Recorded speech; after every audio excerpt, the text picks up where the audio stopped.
আলহামদুলিল্লাহ, অনেক দিন পর আবারও বাগানে চলে আসলাম। দেখেন লাউয়ের গাছগুলো এখনও খুব সুন্দর তরতাজা এবং সুন্দরভাবে পাতাগুলো আছে।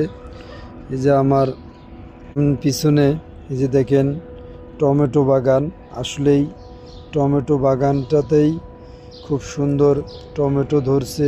এই যে সামনে কপি, বেগুন, খুব সুন্দর সুন্দর কিছু সবজি লাগানো হয়েছে। দেখেন আবার এখানে মিষ্টি কুমড়া, খুব সুন্দর।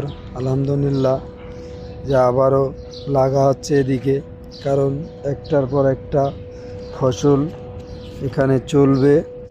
আর এই ফসলগুলো আসলে একবারেই মেডিসিনবিহীন, খাইতেও খুব স্বাদ। যে লাউয়ের ডগাগুলো কি লকলকা হয়েছে, আসলেই লাউ শাক যারা পছন্দ করে হয়তো তারাই চিনবে লাউ শাকগুলো।